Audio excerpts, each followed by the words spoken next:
आदाब नमस्कार, मैं शाहिद उमर। स्वागत है आप सभी का सियासत टीवी के साउथ इंडिया एक्सप्रेस में। आइए देखते हैं मुख्य समाचार। कांग्रेस नेता वी हनुमंत राव ने कहा कि आप 3 बार पीएम बन सकते हैं और अगर ममता बनर्जी जनता के हित के लिए काम कर रही हैं तो फिर एक महिला पर इतना जुल्म क्यों किया जा रहा है? क्या आपके शासन वाले राज्यों में जंगल राज नहीं चल रहा है? प्रधानमंत्री सत्ता में बने रहना चाहते हैं? ईडी सीबीआई चुनाव आयोग आपके हाथों में है। मैं पश्चिम बंगाल के सभी लोगों से अपील करता हूं कि ममता बनर्जी को जिताएं। इलेक्शन कमीशन 4 स्टेटों में इलेक्शन, एक यूनियन टेरिटरी में पांडिचेरी में हो रहा। असम, वेस्ट बंगाल, केरला, तमिलनाडु। और सबसे ज्यादा इच्छा है वेस्ट बंगाल में कैसा जीतना। वहां है सो चीफ सेक्रेटरी को इलेक्शन कमीशन बदल देती। उनका एक ही स्लोगन है, वेस्ट बंगाल में कैसा बीजेपी की राज आना। एक तरफ आप बोलते बेटी बचाओ बेटी बढ़ाओ, बेटी बचाओ बेटी बढ़ाओ, मगर बेटियों के साथ आप 3 मरतबा प्रधानमंत्री बन सकते हो। वो पब्लिक के हित में काम कर रही। एक महिला के ऊपर इतना जुल्म क्यों हो रहा, मुझे समझ में नहीं आ रहा। अरे आप 3 मरतबा प्रधानमंत्री बन सकते हो, वो महिला काम कर रही वेस्ट बंगाल में, अच्छा नाम है, वहाँ जंगल राज बोलती है। अरे आपका स्टेटों में जंगल राज नहीं चल रहा क्या? हर जगह जंगल चल रहा है। खाली ये महिला के ऊपर क्या विरोध है, मुझे समझ में नहीं आ रहा। नरेंद्र मोदी, आपको एक नशा चढ़ गया, पावर में रहना, पूरा मेरी देश में पूरा मेरी पावर रहना। अरे एक डिक्टेटर राज है रे भाई। ईडी आपके हाथ में, सीबीआई आपके हाथ में, इलेक्शन कमीशन आपके हाथ में। कब तक ये चलेगा जुल्म, समझ में नहीं आ रहा। मैं वेस्ट बंगाल के सभी भाई बहनों से मेरी आप कैसा भी ये बहन को जिताने का काम करिए।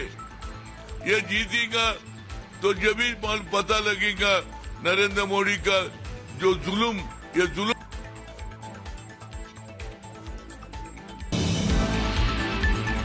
बीआरएस के विधायकों ने तेलंगाना विधानसभा में विरोध प्रदर्शन करते हुए सरकार से न्यूनतम समर्थन मूल्य पर मक्का खरीदने की मांग की।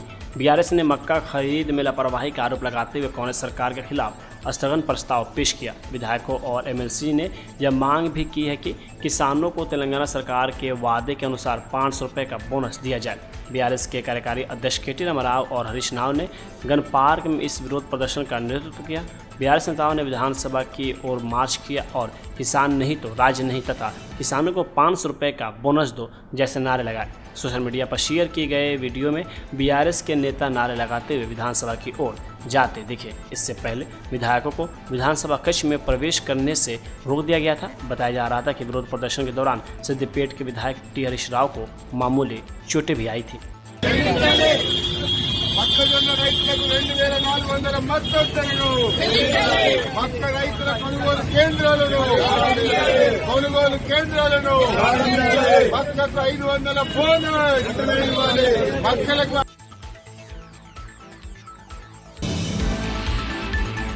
आंध्र प्रदेश के मुख्यमंत्री एन चंद्रबाबू नायडू ने आज दिव्यांग शक्ति योजना शुरू की, जिसके तहत दिव्यांगों लोगों को बस में मुफ्त यात्रा की सुविधा मिलेगी। उगादी त्यौहार के लिए एक विशेष उपहार के तौर पर पेश की गई दिव्यांग शक्ति योजना का मुख्य उद्देश्य सामाजिक समानता, आवागमन की सुविधा और अंतिम छोर तक सम्मान सुनिश्चित करना है। नायडू ने अमरावती में इस योजना की शुरुआत की।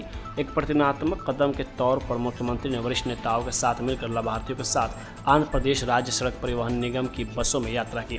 बाद में उन्होंने दिव्यांगजनों के लिए एक सामूहिक भोज का आयोजन किया। इस योजना से 12.76 लाख से अधिक लोगों को लाभ मिलने की उम्मीद जताई जा रही है, जिसमें 11.16 लाख दिव्यांगजन और उनके सहायक शामिल है। यह भारत में दिव्यांगजनों के लिए राज्य द्वारा चलाई जाने वाली सबसे बड़ी गतिशीलता सहायता योजना में से एक है।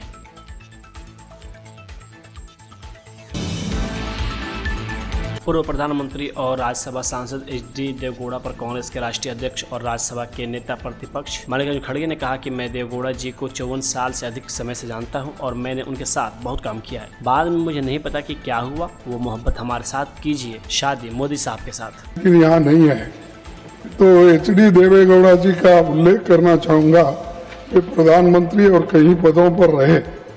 मैं देवेगौड़ा को बहुत दिन से 54 साल से जानता हूँ, उनके साथ ही मैं काम किया। लेकिन क्या हुआ मुझे मालूम नहीं। वो तो प्रेम हमारे साथ किए, मोहब्बत हमारे साथ, शादी मोदी साहब के साथ की। ये रिसेंटली हुआ, तो आप ऐसा माने मुझे मालूम नहीं है। सर शरद पवार जी एक राष्ट्रीय नेता है, उनके साथ भी हमारा दशक। कांग्रेस सांसद प्रियंका गांधी वाड्रा ने आज असम के वरिष्ठ नेता प्रद्युत बोरदोलई के इस्तीफे को बेहद दुर्भाग्यपूर्ण बताया और संकेत दिया कि वे असम विधानसभा चुनाव के लिए टिकट आवंटन को लेकर नाखुश थे। प्रियंका गांधी ने कामना व्यक्त की है कि लोकसभा सांसद प्रद्युत बोरदोलई ने इस्तीफा देने से पहले पार्टी नेतृत्व से बातचीत की होती। उन्होंने कहा कि यह बेहद दुर्भाग्यपूर्ण है। मुझे लगता है कि वे एक टिकट आवंटन को लेकर नाखुश थे और हम चाहते थे कि हमें इस बारे में उनसे बात करने का मौका मिलता। ट्रक और बस बनाने वालों की कोई समस्याएं थी, तो उन्होंने कहा कि जो लाइसेंस की जो एक समस्या ये थी कि लाइसेंस के लिए पैसे बहुत लगते हैं और दूसरी समस्या थी कि समय भी बहुत लगता है। उन्होंने कहा दोनों चीज़ें वो रिजॉल्व करेंगे। आसाम से पहले आप देख रहे हैं कुछ नेताओं में तो भागा बदला है, आरोप लगा रहे हैं पार्टी के ऊपर ही, नेताओं के ऊपर। क्या इसको फर्क पड़ेगा आप लोगों को? विचारधारा भी कुछ होता है।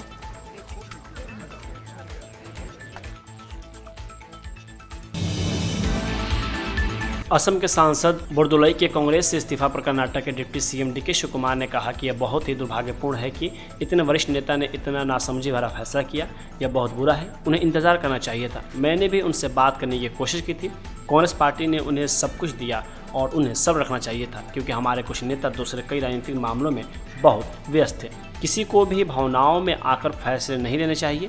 मुझे उनके लिए अफसोस है, लेकिन कांग्रेस पार्टी इस मामले पर गौर करेगी। राजनीति में चुनाव के समय बहुत से नेता आते हैं और बहुत से नेता चले जाते हैं। केरल विधानसभा चुनाव 2026 के संबंध में मंजरी निर्वाचन क्षेत्र से IUML के उम्मीदवार M रहमतुल्लाह ने कहा कि यह एक बहुत ही महत्वपूर्ण चुनाव है जो 9 अप्रैल को होगा और हमें पूरा विश्वास है कि UDF सत्ता में आएगी। मंजरी UDF और IUML का एक मजबूत गढ़ है और हमें इस साल बहुत अच्छी जीत की उम्मीद है। मुझे आशा है कि मैं यहाँ अपने पूर्ववर्तियों द्वारा किए गए सभी विकास कार्यों को जारी रखूंगा और मैं जानता हूँ कि अभी भी और अधिक विकास कार्य किए जाने की आवश्यकता है। सभी लोगों और संगठनों के सहयोग से उनकी मदद और सलाह के साथ हम इन विकास कार्यों को आगे बढ़ाएंगे। मुझे विश्वास है कि मंजरी के लोग अपना सहयोग देंगे और UDF के पक्ष में अपना वोट डालेंगे।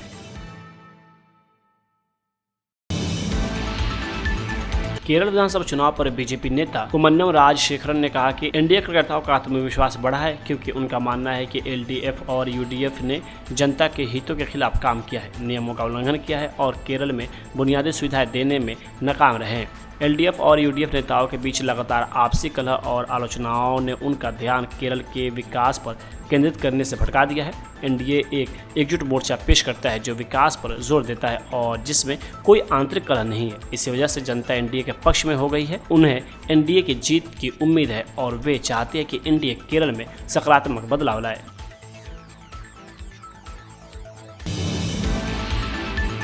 केरल विधानसभा चुनाव 2026 के लिए बीजेपी ने अपने उम्मीदवारों की पहली लिस्ट जारी कर दी है। पहली सूची में कुल 47 प्रत्याशियों के नामों का ऐलान किया गया है। नैमोम में पूर्व केंद्रीय मंत्री और प्रदेश अध्यक्ष राजीव चंद्रशेखर चुनाव लड़ेंगे। वहीं कझाकुट्टम से पूर्व विदेश राज्य मंत्री वी मुरलीधरन को उतारा गया है। बीजेपी ने मलयालम की जानी मानी लेखिका और श्रीलेखा को वट्टियूरकावु से प्रत्याशी बनाया है। पूर्व प्रदेश अध्यक्ष ने सुरेंद्रन को मंजेश्वर से और PK कृष्णदास को कट्टाकाड़ा से टिकट दिया है। पूर्व केंद्रीय मंत्री वी मुरलीधरन कझाकुट्टम विधानसभा क्षेत्र से, जबकि PC जॉर्ज पुंजर विधानसभा सीट से उम्मीदवार बनाए गए हैं। केरल में एक चरण में वोट डाले जाएंगे। वही आपको बता दें कि पहले फेज के चुनाव के बाद से 4 मई को चुनाव के नतीजे सामने आएंगे।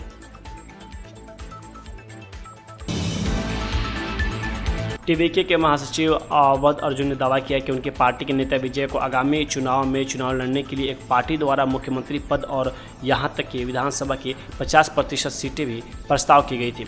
अर्जुन ने उस पार्टी का नाम लिए बिना बताया कि जिसने नवगठित पार्टी के साथ चुनावी समझौते की बातचीत की थी और यह प्रस्ताव रखा था कि टीवीके को 2.5 साल के लिए मुख्यमंत्री पद के साथ साथ 50-50 सीटें भी दी गई थी, लेकिन पार्टी अध्यक्ष विजय ने इसे अस्वीकार कर दिया।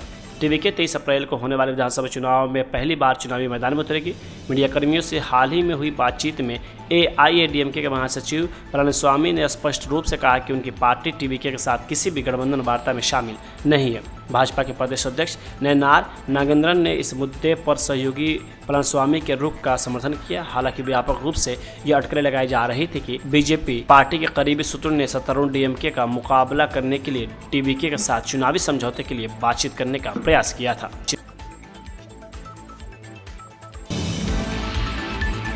राज्यसभा में बोलते हुए प्रधानमंत्री मोदी ने कहा कि HD देवेगौड़ा जी, मल्लिकार्जुन खड़गे जी और शरद पवार जी ऐसे वरिष्ठ नेता हैं जिन्होंने अपना आधे से ज़्यादा जीवन संसदीय कार्यों में बिताया है। नए चुने गए सांसदों को इनसे सीखना चाहिए। है इसलिए, लेकिन मैं जरूर कहूंगा आदरणीय देवेगौड़ा जी, आदरणीय खड़गे जी, आदरणीय शरद पवार जी, ये ऐसे वरिष्ठ लोग हैं जिनके जीवन का आधे से अधिक उम्र संसदीय कार्य प्रणाली में गई है और इतने लंबे अनुभव के बाद भी सभी नए सांसदों ने सीखना चाहिए वैसे समर्पित भाव से सदन में आना, जो भी हमसे उनसे बन सकता है उतना योगदान करना, यानी समाज में से जो जिम्मेवारी मिली है उसके प्रति पूरी तरह समर्पित रहना, ये इन सब वरिष्ठ लोगों से हम जैसे सबको सीखने जैसा है।